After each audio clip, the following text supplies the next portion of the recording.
মাইয়ে পোলার মায় সাহায্য গুজে যদি শান্তিতে থাকতে পারে হেইয়ের সাইনে মনে হয় ভালো কিছু কোনো হানে হইবে না। হারাটা দিন হুদো মারামারি। আসসালামু আলাইকুম। তো তোমাদের লাগে আজকে শেয়ার করতে আসি গোপালগঞ্জের বিয়ার ব্লগ।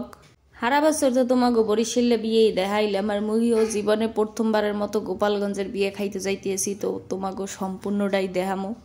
মোর জ্বালা যন্ত্রণার লইয়ে কোনো জায়গা যাই শান্তি নেই, যে জায়গা যাইবে সেই জায়গায় হেরা মারামারি করতেই থাকবে। অনেক দূর আড্ডে উড্ডে অবশেষে মোরা আইয়ে পড়ছি বিয়ে বাড়ির গেটের সামনে। মোর আবার এই সবার সামনে ভিডিও করতে অনেক শরম লাগে। মোর আত্মীয় স্বজন যে কয়টা আছে সবাই মিললে মোরে পচাইতে বেশি পাল্টায়। তো এদিকে সবাই বইয়ে পড়ছে, আর মোরা এখানে গরমের ঠেলায় এককালে পাগল হয়ে যাওয়ার মতো অবস্থা। একটু হাসলে গজলে যে কি পরিমাণ গরম লাগে হ্যাঁ তোমাকে কি কমো। তো পরে মুই মোর জামাইরে খুঁজে বাই করছি, কইলাম বেডা মোরে আল্লাহ রাস্তা একটু বাঁচাও, মোরে একটু হুন্ডাই লইয়ে ঘুরাই আনো, যদি একটু হাওয়া বাতাস খাইয়ে তো পরান্ডায় শান্তি লাগে। গোপালগঞ্জ টুঙ্গি পেরা হুতো গরম। মোর বেড়ায় আর কি কইবে, কথা তো হোনাই লাগবে। তো মোরে লই একটা গুল্লা দিলে চাইরো দিক দে। এদিকে ঘুরে আইতে আইতে সবাই দিয়ে বইয়ে পড়ছে। প্রথমেই বয় দিছি মুই মোর মাইয়া গো, গোপালগঞ্জের মানুষ হইছে এক্সের খাম খেললে কথা একটাও হনে না। তো ওই দুই টেবিলের মাঝখানে একটা ফ্যান, সেই ফ্যানটারে হেরাল ক্যালকাল হ্যাগো দিকে ফিরে গেলে। এত কইলাম যে বেটা কইলাম যে এদিকে ঘুরে গেরা এদিকে একটু ফ্যানটারে ফিরে, হেইয়ে না করে হেরাও হ্যাগো দিকেই ফিরেই তুইছে। যতবার এদিকে ফিরেই অতবার হ্যাগো দিকে ফিরে। তো হ্যাগো এই ভাবটাবে বুঝলাম যে এগো গার একটা তেরা হয়ে গেছে। অন্য কোনো জেলার মানুষের হেরা বেশি একটা বাউটাও দেয় না, নিজে গো রাজা মনে করতে করতে হ্যাগো বেশি বাবইয়ে গেছে।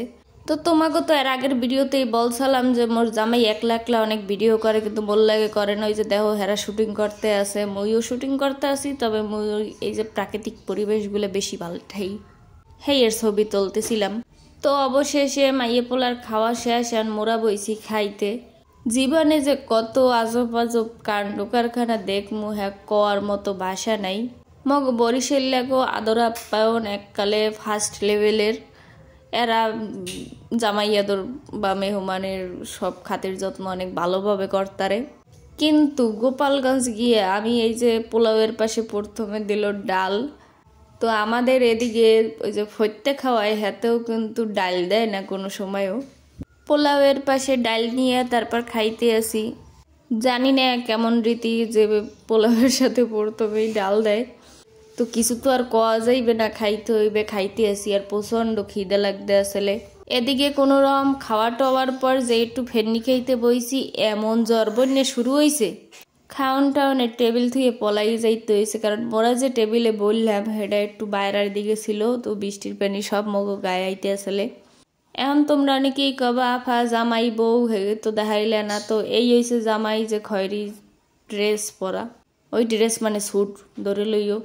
মোর কথায় বেশি ভুল ধরবা না। আর ওই যে বউ, এর আগে গায়ে হলুদের ভিডিওর সময়ও তোমাদের বলছিলাম জামাই ডেরাই তো সন্ধ্যা পর্যন্ত না খাওয়াইয়ে বয়াই থইছে, বিয়ে না পড়ানো পর্যন্ত বলে জামাইরে খাওয়ান যাইবে না।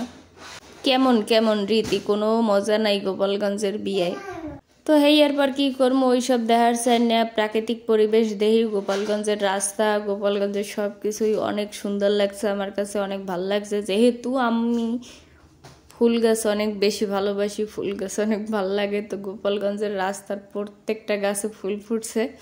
এদিকে সবাই ফটোশ্যুট নিয়ে ব্যস্ত, তবে আমার অত ফটোশ্যুট করার দরকার নাই, আমি ভিডিওগ্রাফি করতে বেশি ভালোবাসি।